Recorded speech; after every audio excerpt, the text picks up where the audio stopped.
آپ جانتے ہو کہ حصے والی قربانی کس کنڈیشن میں جائز ہے؟ جبکہ جس جانور میں آپ نے قربانی کا حصہ لیا ہے وہ جانور آپ کے سامنے ذبح ہو اور آپ وہاں پر موجود ہوں، یہ افضل طریقہ ہے۔ اور جس کو آپ دیکھ نہ سکیں، آپ کو پتہ ہی نہ چلے، آپ کے سامنے خون نہ بہے، یہ افضل طریقہ نہیں ہے۔ خوب سن لیجئے کان کھول کر، کچھ لوگوں نے کاروبار بنا کے رکھا ہے، کچھ لوگوں نے بزنس کھول رکھا ہے قربانی کے نام پر، حصے کے نام پر پیسہ جمع کرنے کا، اور بڑے بڑے گھوٹالے کر رہے ہیں۔ اور سنو، یہ بات میں نہیں کہتا، اور میں کہوں گا کیا یار، میں تو بہت معمولی آدمی ہوں۔ میں آپ کو آج ایک ایسی کتاب کا حوالہ بھی دے رہا ہوں کہ جس کے بعد شاید کسی مخالف کو بولنے کی ہمت نہیں ہوگی۔ یہ دیکھیے میرے پاس موجود ہے فقہ حنفی کا اردو زبان میں سب سے معتبر اور سب سے بڑا انسائکلوپیڈیا، یعنی بہار شریعت۔ اس کتاب کا نام ہے بہار شریعت، لکھنے والے کا نام علامہ مفتی امجد علی علیہ الرحمہ۔ یہ کتاب چھاپی ہے قادری کتاب گھر اسلامیہ مارکیٹ بریلی شریف والوں نے۔ بہار شریعت کی چوتھی جلد چہارم، صفحہ نمبر 143، سطر نمبر 11، 12، 13، 14، 15، 16، 17، 18۔ اب آئیے کھول لیجئے ذرا اس کتاب کو، اور یہ آپ کی اسکرین پر بھی آپ کی سہولت کے لیے میں ڈال رہا ہوں، اگر آپ اس کو پڑھ لیجئے اگر اردو پڑھنا جانتے ہیں تو۔ لکھا ہے مفتی امجد علی علیہ الرحمہ نے، اور بہتر یہ ہے کہ اپنی قربانی اپنے ہاتھ سے کرے۔ سمجھ رہے ہیں؟ بہتر یہ ہے، ہر چیز میں بہتر تلاش کرتے ہو نا، تو قربانی میں بھی بہتر تلاش کرو۔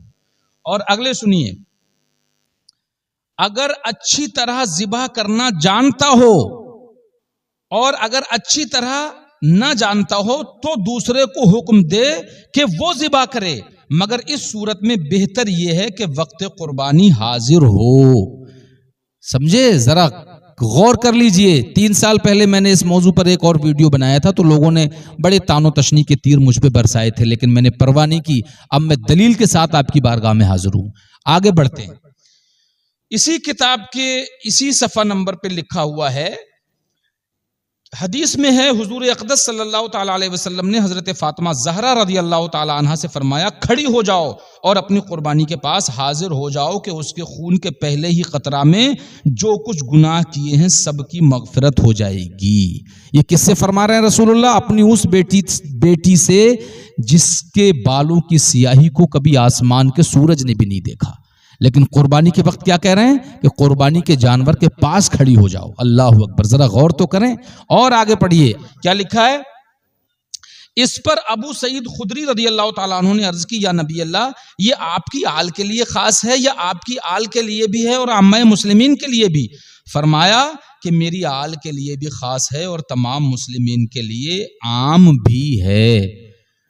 اور جانتے ہو یہ مفتی امجد علی کون ہے؟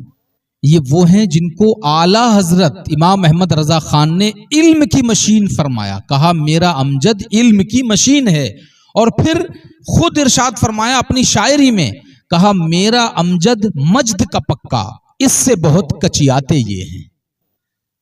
اب آج کل کون کون کچیاتا ہے ان سے، یہ آپ خود ملاحظہ فرما لیجئے۔ میرے بھائیو، اب فیصلہ آپ کے ہاتھ میں ہے۔ بات احسان الحق کی ہے، فیصلہ آپ کے ہاتھ میں ہے کہ آپ ان لوگوں کے یہاں حصہ لیں گے کہ جن کو آپ دیکھ نہیں پاتے، جہاں پر قربانی کے وقت آپ پہنچ نہیں سکتے، جو جانور آپ اپنے ہاتھ سے ذبح نہیں کر سکتے، ان کے یہاں حصہ لیں گے، یا اس جانور میں حصہ لیں گے کہ جو آپ کے محلے کا ہو، جس کی قربانی کے وقت آپ حاضر ہو سکتے ہیں۔